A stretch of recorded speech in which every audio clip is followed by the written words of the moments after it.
Our eighth guideline in the capital budgeting process is that we should always ignore the interest payment or the financing cash flows. So interest payment and the other financing cash flows that result from financing the projects are not relevant cash flows. The reason is that when we discount all the cash flows in the capital budgeting process, we use the weighted average cost of capital, WACC, as the opportunity cost or the discount rate to discount these cash flows. And the weighted average cost of capital, part of that weighted average cost of capital has already included the cost of borrowing or the cost of debt.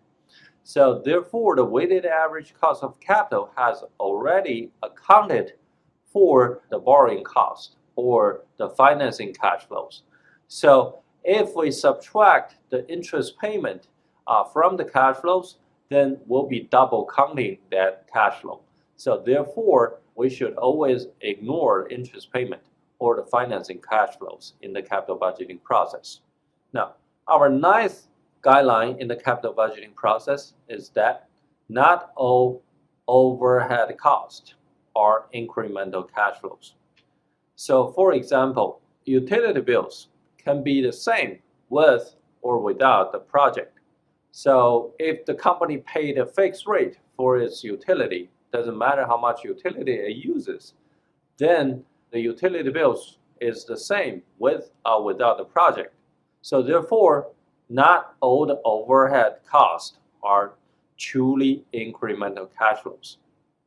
The 10th guideline in the capital budgeting process is that if we are replacing an existing project with a new project, then by disposing the assets of the old projects, there could be capital gains.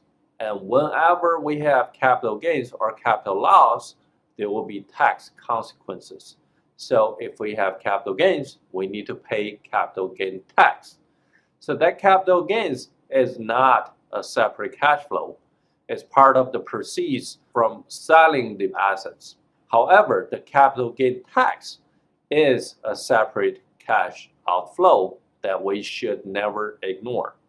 And when we have the capital loss, that capital loss itself is also not a separate cash flow. However, the tax consequence, the tax refund resulted from the capital loss should be treated as a separate cash inflow, because whenever we have a capital loss, we should find the capital gain somewhere else to deduct that capital loss.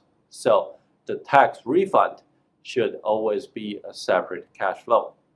Our 11th guideline in the capital budgeting process, also the last guideline in the capital budgeting process, is that in terms of the depreciation, depreciation is a non-cash charge. So in reality, the company still has that cash flow, but on the book, it shows it doesn't. This is because that depreciation could save tax. So depreciation is a non-cash expense that has some impact on the tax.